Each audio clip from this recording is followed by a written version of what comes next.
विदेशी बहू की रसोई। सीता देवी स्वभाव से बहुत ही संस्कारी थी। भोर को उठकर घर आंगन बहारना और नहा धोकर पूजा पाठ और तुलसी को पानी देना उसका पहला काम था। सीता देवी का घर परिवार पूरी तरह से शाकाहारी था, या फिर यूं कहें कि पूरी तरह से सात्विक था। इसलिए उनके खाने में लहसुन प्याज का छौंका भी नहीं लगता था।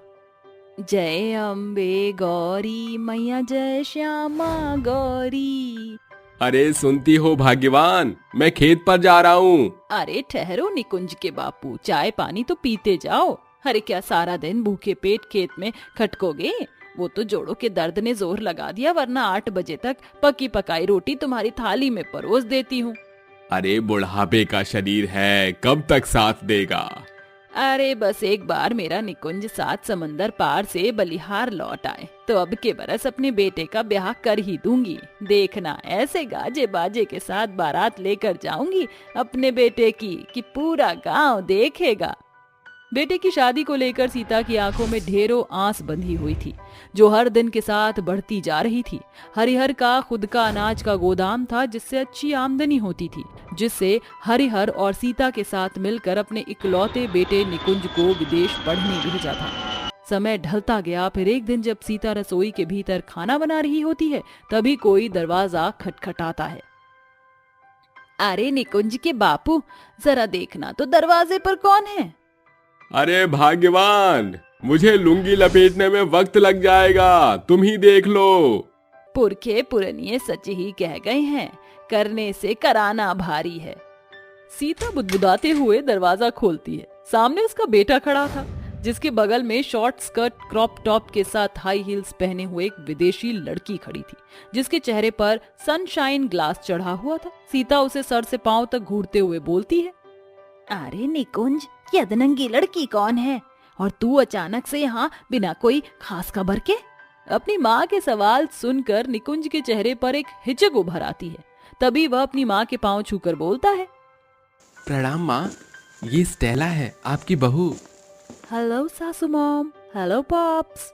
अपनी विदेशी बहू को देखकर सीता सर पकड़कर बोलती है, हाय रे मेरे फूटे करम, ये दिन देखना बाकी रह गया था। मेरी ये विलायती बहू ससुर को पॉप्स बुलावत है। अरे इस फिरंगिन ने मेरे सारे अरमानों पर पानी फेर दिया। अरे कहाँ तो मैंने सोचा था कि 36 गुणों से भरी बहू लाऊंगी, मगर सारे के सारे अरमान धरे के धरे रह गए। अरे भाग्यवान, तुम तो खामखा तिल का ताड़ बना रही हो। हमारा बेटा इस विलायती बहू के साथ खुश है, यही बड़ी बात है। और तुम देखना, बहुत जल्द बहू परिवार में पड़कर घुल मिल जाएगी। अगली सुबह स्टेला विदेशी तौर तरीकों से किचन में आकर सभी के लिए कॉन्टिनेंटल खाना बनाती है। तभी सीता नहाकर बाहर आती है, जहाँ खाने की मेज पर बैठे हरिहर और निकुंज नाश्ते के इंतजार में बैठे होते हैं। अगर तुम दोनों बाप बेटे यहाँ खाने की मेज पर बैठे हो तो किचन में कैसी खटपट हो रही है? माँ, किचन में स्टेला है। आरी सत्यानाश हो इस विदेशन का। ये विलायती न जाने क्या अंटे शंटे खाते हैं, कहीं ये निखट्टू मेरी रसोई का नाश ही न मार दे। सीता भागी भागी रसोई में आती है, जहाँ उसकी विदेशी बहू चूल्हा फूंक रही होती है, जिससे स्टेला का चेहरा धुएं से भर गया था। सासू मॉम, ये चूल्हा तो मुझसे जलता ही नहीं। अरे रहने दे मेरी फिरंगी बहू, ये चूल्हा फूंकना तेरे बस की बात नहीं। बट मैं तो अपनी पहली रसोई के रस्म पूरी करना चाहती हूँ। अपनी विदेशी बहू के मन में उभरी पहली रसोई की रस्म निभाने की चाहत देखकर सीता खुश मन से नया गैस चूल्हा खरीद कर मंगवाती है। ये ले मेरी विदेशी बहू, तू इस पर अपनी पहली रस्म पूरी कर। इसके बाद सास ससुर और पति की आंखें किचन की ओर गड़ी होती हैं। तब स्टेला खाने से भरे बाउल मेज पर रखकर सभी को खाना सर्व करती है। देख लो भाग्यवान, हमारी विदेशी बहू को खाना पकाना आता है। अरे इतनी उतावली ना दिखाओ, पहले देख तो लो तुम्हारी विदेशी बहू ने पहली रसोई की रस्म में ऐसा भी क्या खास बनाया है। Pepper chilli cheese, a pizza and white sauce pasta. सासू मॉम, पॉप्स प्लीज खाकर बताइए ना कैसा बना है। पहली रसोई के खाने में विदेशी खाना देखकर सास गुस्से से भरकर स्टेला पर चीख पड़ती है। पता था मुझे, तू अपना विदेशी चाल जरूर दिखाएगी। एक बात कान खोलकर सुन ले मेरी विलायती बहू, ये तेरा विदेश नहीं है, बलिहार गांव है। हम लोग सादा खाना खाते हैं, इस घर में पास्ते से नाश्ता नहीं होता। अरे भाग्यवान, क्यों हमारी बहू पर चढ़े जा रही हो? उसने कोशिश की, यही बड़ी बात है। एब्सोल्युटली ससुर जी, शायद मेरी सासू मॉम को देसी दाल भात चोखा के सिवा कुछ नहीं भाता। इसी के साथ सास और विदेशी बहू के बीच नोक झोंक शुरू हो जाती। ऐसे ही दिन गुजरते जाते हैं और थक हार कर अपने विदेशी बहू को खुद खाना बनाना सिखाने लगती है। सासू मॉम, ये मुझसे नहीं होगा, कभी दाल जाती है तो कभी चावल कच्चा रह जाता है, और ये चपातीस बनाना तो बिल्कुल मेरे बस की नहीं है। हाँ हाँ हाँ, जितनी तेजी से अंग्रेजी छटती है उतनी ही फुर्ती से करछी चमचा चलाना सीख जा। सासू माँ, आप ऐसा क्यों हैं? कभी तो ये खड़ूसपना छोड़ दीजिए। मैं अपनी पूरी कोशिश कर रही हूँ। आपको पता है, मलेशिया में मैंने कभी खाना नहीं पकाया, मगर मैं यहाँ ट्राई कर रही हूँ। ऐसे ही हर दिन के साथ अपनी सास से इंडियन खाना बनाना स्टेला सीखती है और एक दिन सीता उसे हलवा बनाने की फरमाइश करती है।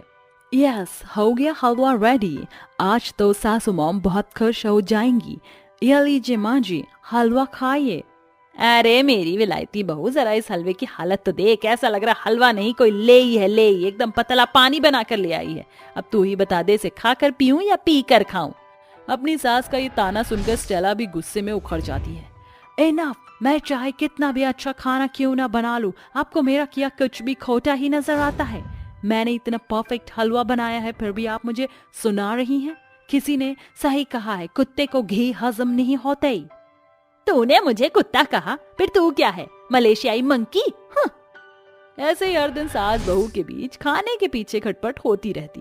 ढलते समय के साथ स्टेला ना इंडियन कल्चर में घुल मिल गई और उसे खाना बनाना भी आ गया। तभी एक दिन नंदा और मंदा सीता के पास आई। सीता, अरे ओ सीता, जरा बाहर तो आना। लगता है इन दोनों नारद मुनि को मेरी विदेशी बहू के आने की भनक पड़ गई है, इसलिए मेरे द्वारे भिन भिन आ रही हैं। और क्या हो गया, किस सोच में डूब गई? वैसे ये सब छोड़ो, हमने सुना है कि निकुंज विदेशी बहू ले आया है, जरा हमें भी तो मिला। अरे मेरी मान, तो मुंह दिखाई के दिन ही बहू के हाथों का खाना खिलाकर भोज दे देना। हाँ हाँ, क्यों नहीं, तुम कल चले आना, मुंह उठाकर मतलब आकर। जैसे ही नंदा मंदा वहाँ से जाती है तो स्टेला बोलती है, माँ जी, ये कौन थी? ये कलयुग की नारद मुनि है बहू, और भोज के बहाने ये तेरी सास को भिगो भिगो कर जूते मारने वाली हैं, क्योंकि तू विलायती है, इसलिए इन्हें लगता है कि तुझे देसी खाना बनाना नहीं आता होगा, मगर अब कल ये खुद मुंह की खाएंगी। अगले दिन पूरे गांव की औरतों की टोली सीता के घर आती है। घर का कोना कोना बड़ी ही खूबसूरती से सजा हुआ था। तभी स्टेला लाल रंग की एक सुंदर सी साड़ी के साथ भर मांग का सिंदूर और श्रृंगार करके उनके बीच आती है, जिससे सभी की आंखें स्टेला पर घिर जाती हैं। आप सभी को नमस्ते। अरे स्टेला बहू, जरा सभी को अपने हाथों का बना खाना तो चखा। जैसे ही सभी विदेशी बहू का बनाया खाना खाते हैं तो उंगलियां चाटते रह जाते हैं, यहाँ तक कि नंदा और मंदा भी विदेशी बहू की वाहवाही करने लगती हैं। अरे वाह, दाद तो देनी पड़ेगी तेरी विदेशी बहू की सीता, इसके बनाए दाने दाने में स्वाद भरा है। तेरी विदेशी बहू के आगे तो देसी बहू भी फीकी पड़ जाए। हाँ बिल्कुल सीता, वरना हमने तो कभी सोचा ही नहीं था कि 7 समंदर से पार आने वाली लड़कियां भी संस्कारी होती हैं। अपनी विलायती बहू की बड़ाई सुनकर सीता की पुरानी सोच भी मिट जाती है और उसे अपनी गलती का एहसास होता है। अपनी सास के खटपट को भूल जाना स्टेला बहू, मैंने तुझे इसलिए डांटा फटकारा ताकि जात बिरादरी गांव समाज को तुझ पर उंगली उठाने का मौका ना मिले। आज मुझे अपनी फिरंगन बहू की सास होने पर फक्र है। आई ऑल्सो सॉरी सासू माँ, मुझे आपसे बदतमीजी से बात नहीं करनी चाहिए। आखिरकार 7 समंदर पार से आई विदेशी बहू गांव की सीधी सादी सास के दिल में अपने लिए जगह बना लेती है और दोनों खुशी खुशी रहने लगती हैं। जगधर के घर के बाहर बड़ी भीड़ जमी थी। घर का मकान मालिक संतराम उनकी चौखट पर चढ़कर जोर जोर से चिल्ला रहा था। अरे बस बहुत सुन लिया तुम्हारे मुंह से गरीबी का गाथा।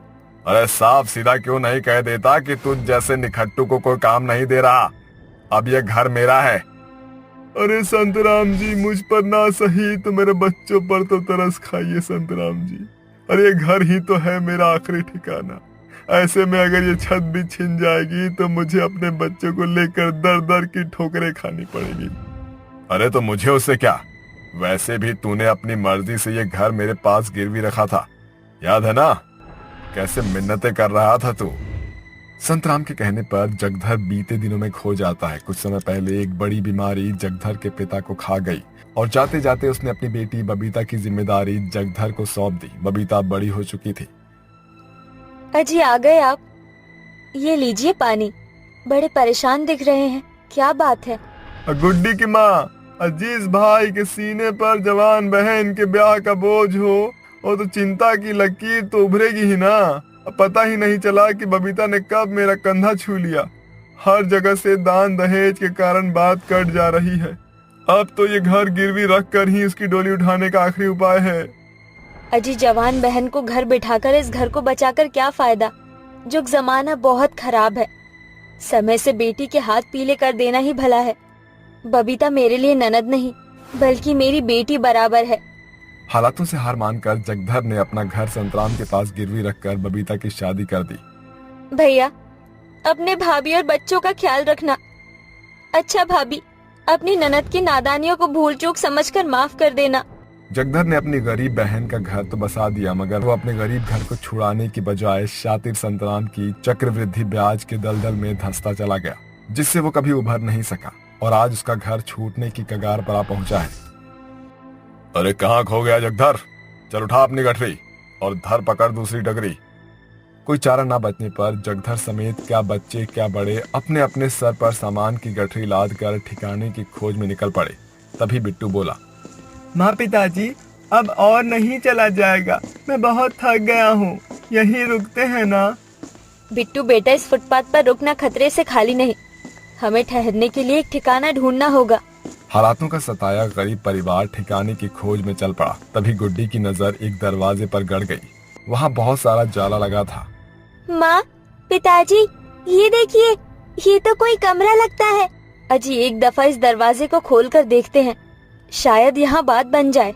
जगधर पूरे दम से दरवाजा खोलता है। वो वाकई में एक छोटा सा कमरा होता है, जिसकी दीवार सीलन से भरी हुई थी और फर्श की हालत भी खुरदरी थी। कमरे के एक कोने में एक शौचालय बना हुआ था। वो शौचालय बहुत ही गंदा पड़ा था, जिस कारण वहाँ मक्खियां भिनभिना रही थी। ये देखकर बिट्टू घर जाने का जिद करने लगता है। छी छी माँ पिताजी, ये कमरा किसी नर्क से कम नहीं है। कितनी बदबू आ रही है यहाँ पर।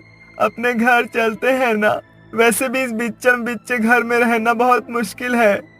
पर मुमकिन तो नहीं भैया, अब ये छोटा सा कमरा ही हम गरीबों का घर है।